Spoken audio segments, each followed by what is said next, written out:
One more video while we're on video pathway is by Nancy Lee Wood, who recorded a short 6-minute video summarizing her chapter and giving some highlights as well. And Nancy Lee Wood is the director of the Institute of Sustainability and Post-Carbon Education at Bristol Community College and a professor of sociology. Hi, my name is Nancy Lee Wood, and I'm a sociologist. I teach at Bristol Community College in Fall River, Massachusetts, and I'm the director of the Institute for Sustainability and Post-Carbon Education. I'm very thrilled about this book that has come together, EarthEd, Rethinking Education on a Changing Planet. My chapter is chapter 18, and it's preparing vocational training for the eco-technical transition. In this particular chapter, I focus on 4 areas of transition that I see coming forth in the future. One is thinking about workforce development and how people will be organized for working in the future. In this particular section, I put a great deal of emphasis on the kind of training that people will need that is outside of the box, something very different than what we see in the technical schools today. I am very interested in, for instance, the kind of apprenticeship programs that exist in Germany and how well the German economy does based on that kind of program for education. Students have a wide range of possibilities, over 350 different types of educational opportunities through apprenticeships. They're paid for their apprenticeships. It takes 2.5 to 3, 4 years, depending on the type of apprenticeship. And students do very, very well in this kind of program, and they become really good workers. This is a really good model that we haven't used in the United States, and we should really be thinking about that. A second area that I've spent a good deal of time on in this particular chapter is looking at regenerative land management and agriculture. And I'm very excited about this particular section because it focuses on the fact that we can actually reverse climate change by basically regreening the planet. People such as Alan Savory have been at the forefront of working with nature in a very different way than we have in the modern industrial agricultural sector. And as a result, what we've seen is if we can regreen the planet, if we can take on more of the kind of regenerative work that Alan Savory has done at his institute, and that is also being put forth by other organizations such as bioforclimate.org and so forth, we can actually regreen the planet and change and reverse climate change. So I found it really interesting to be working on that particular section. Also, that means we have to change our whole agricultural scheme. The industrial agricultural system is not sustainable, and we need to have a more permaculture-based system.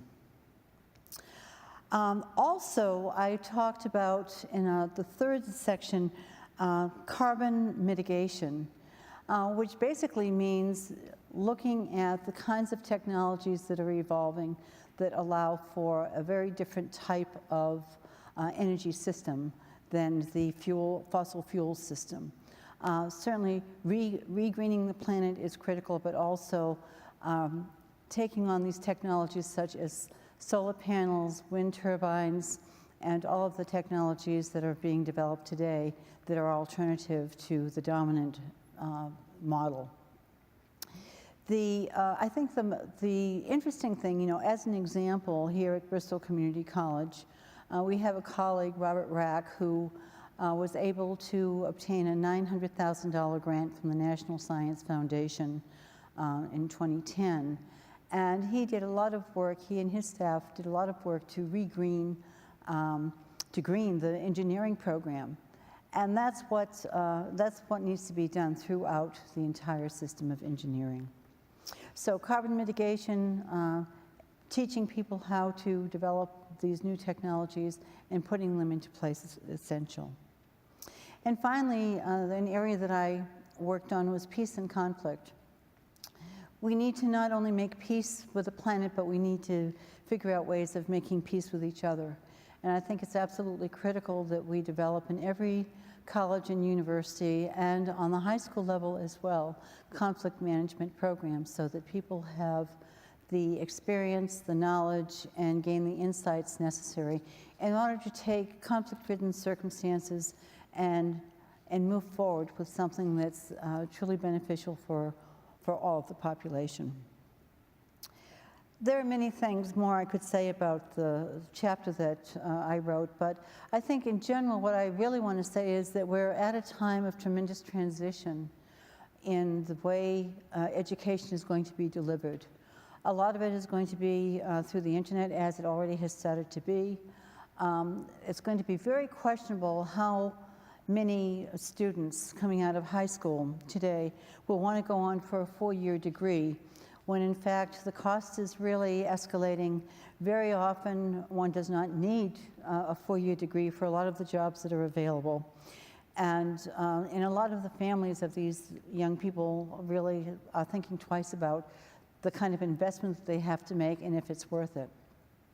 There's a lot of work that needs to be done, and a lot of that work does not have to be based on having a 4-year degree. In fact, I'm a big enthusiast of the community college because I think we have a tremendous number of programs and we have a great deal of flexibility to put programs into place in a relatively short time that meets the needs of the local communities. We have to think about relocalization, we have to think about resilience, we have to think about how we can create jobs within our communities so that people have viable work that pays decent incomes and that makes real contributions to their communities. Thank you. I hope you enjoyed the chapter. I enjoyed writing it, and well, I hope you read the book. Thank you.